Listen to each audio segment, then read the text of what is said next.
Good morning, Endeavour, and a very happy Wednesday to you. Well, what a shocker yesterday was. Max being bitten by bullet ants.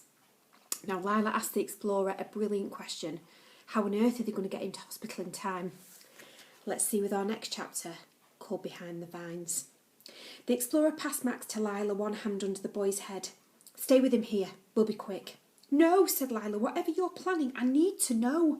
She rearranged Max in her arms, clumsy with love, cradling him to her. Come on!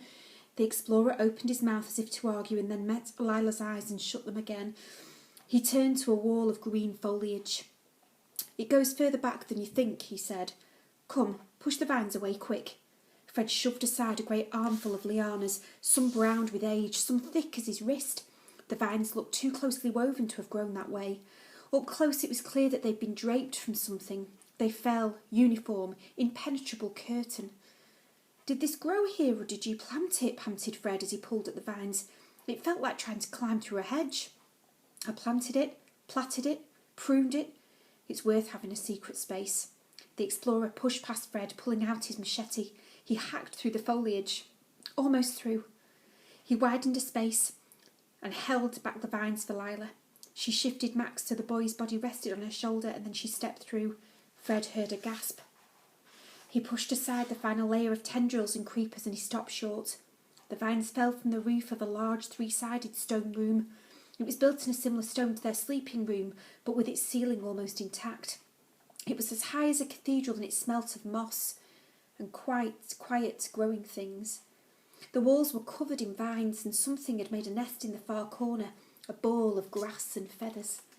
And in the middle of the bare earth floor, something shone yellow and chrome in the green light.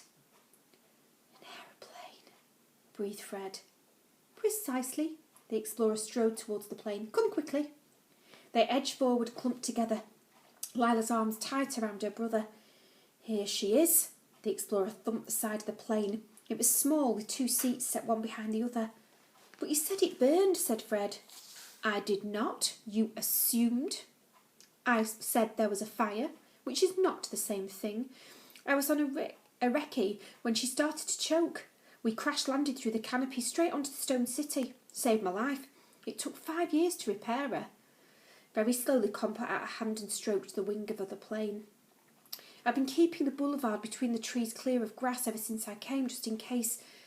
It will make a good runway. He stopped and corrected itself. It will make an adequate runway, I hope. I'm going to fly home, said Con, her eyes shining.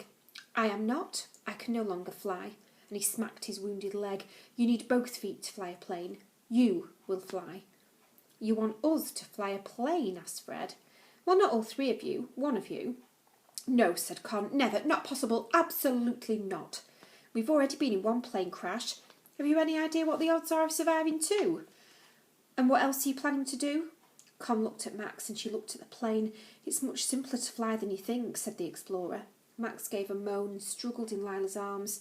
There's enough fuel for a brief flying lesson on the journey to hospital. Which of you will fly, Lila?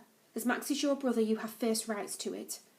I can't fly, said Lila. Her eyes were full of tears. I would, but I can't breathe when I'm near heights. Con, said the explorer. Fred? Absolutely no way in the world, said Con. I don't want to kill us all. The explorer looked at Fred. Fred looked at the plane. His insides were growing hot with the hope of it and the cold with the fear. His fingertips began to quiver and his ears were ringing. I can't, he said. Why not? Asked the explorer. The thing that makes driving dangerous is other drivers. There will be no other planes. On one lesson? You will learn fast. What if I crash? Fred asked. You will have to refrain from doing that, said the explorer. But you have not, I notice, said you won't. You have only said you can't. I say you can. Fred, said Lila, and her eyes met his.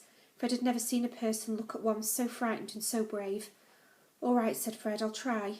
Of course you will, said the explorer. Lila and I will make Max comfortable. I'll return in an hour and I expect you to be waiting here. The explorer held out his arms to take Max, but Lila clutched him close to her chest. I'm coming with you, said Con. I could be useful. I care for my great aunt when she's sick. Don't waste time, said the explorer to Fred. Climb into the front seat and get a feel for the controls, but don't press the black button. That's the starter. I do not recommend you try and fly through stone. As they turned, leaving Fred alone in the great stone cathedral, there he was, with the waiting aeroplane. Guys, I'll see you in part 2 for today's second chapter, The Green Sky.